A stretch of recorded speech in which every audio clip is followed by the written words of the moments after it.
gudida gacanta ku haysa dibudhiska masaajidka Al-Huda ee bartamaha magaalada Burco. Salaadiin waxgarad oo maanta shir jiraayad qabtay ayaa dadka muxsiniinta ugu baaqay inay ka soo qayb qaataan dhamaystirka masaajidkaasi oo muhiimad gaar ah u leh bulshada gobolka Togdheer maadaama uu noqonayo masaajidka ugu weyn guud ahaan magaalada Burco. Xubno kamid ah gudida gacanta ku haysa dibudhiska masaajidkaasi salaadiin iyo waxgarad kale oo halkaas iyaguna ka hadlay ayaa ummadda muxsiniinta meel kasta ay ka joogaan dunida daafeeda kala duwan waxay ugu baaqeen inay si degdeg ah uga soo qayb qaataan dhamaystirka masaajidkaasi kaas oo ay baahi weyn u qabaan bulshada gobolka Togdheer. halkan joogna waxa weeye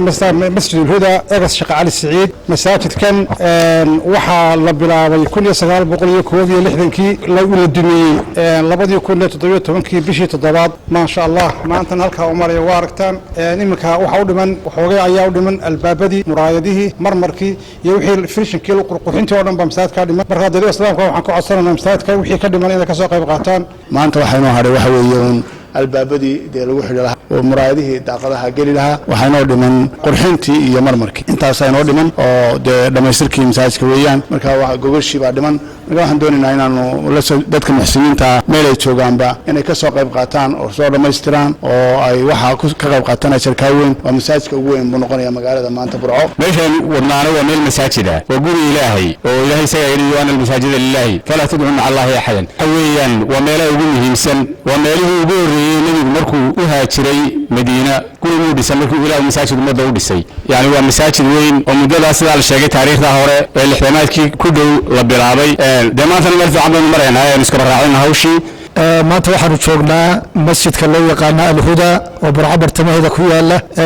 oo hore uu dhisay Sheekh Cali Saciid oo hadda la cusboonaysiinayo waa masjid aad iyo aad u muhiim ah halka uu ku yaalo iyo jamac badnaantiisa iyo taariikhdiisa iyo baahida loo qabo muddo ayaa masjidka dhismuhu ku socday maantana waa la arkayaa halka uu marayo intii ugu dambeysay albaabadii daaqadihii gogashii marmarkii inta ugu muhiimsan iyo qurxintii ugu dambeysay oo aan hawsheedu badnayn badankeedii 90% ama 95% waa la soo dhameeyay dadka muslimiinta meel ay joogaanba waxaan ka codsanaynaa codkaasi gaaro muuqaalkaasi gaaro inay masjidka insha Allah taala sidii loogu tukan lahaa loo camiri lahaa ay soo dhameystiraan insha Allah taala inma ya'muru masajid Allah man aamana billahi wal yawmil aakhir masajidada waxa camira haday tahay ku tukashada iyo haday tahay dhisidiisa iyo haday tahay la dhameystiro dadka waxa weeye ilaahay iyo maalinta qiyaamada rumeeyay qofna jaanis buu haystaa jaaniska ugu muhiimsani waa inta aanu mashruucan dhammaan aadka u qiimaha badan ee mashaariicda la huba ah ilaahay loogu dhawaanayo inta aanu ka dhamaan qof waliba wixii uu la bixi lahaa inuu ku soo darsado si dadka waxa weeye u cadilan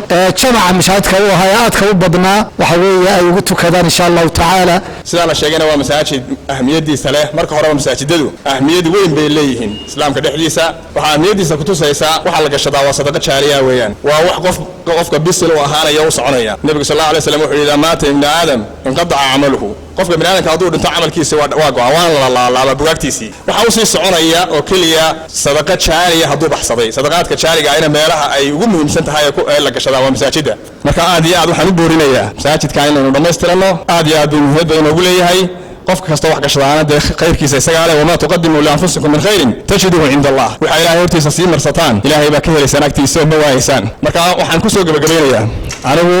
$1500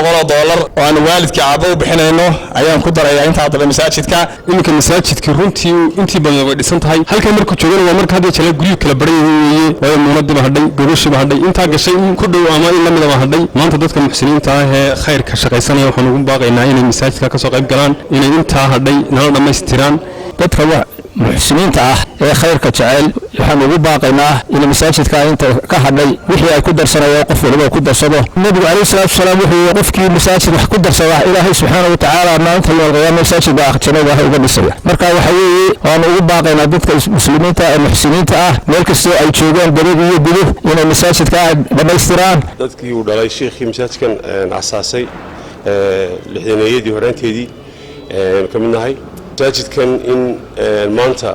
inkastoo uu tirarkiisii iyo qaabkiisii uu wada taagan yahay haddana qarashka uu u baahan yahay masaajidkan waa mid weli ballaaran oo ilaa 300 iyo 400 ba gaaraya weeyaan taana waxa weeyaan muxuu ahaa waxay u baahan tahay in laga gurmado masaajidkanna sida la idin sheegay waa masaajid ay dad tiro badan tukanayaan waxa haray ba aad u qiimo badan oo qaalisan alaabta lagu xidhay haray ba aad u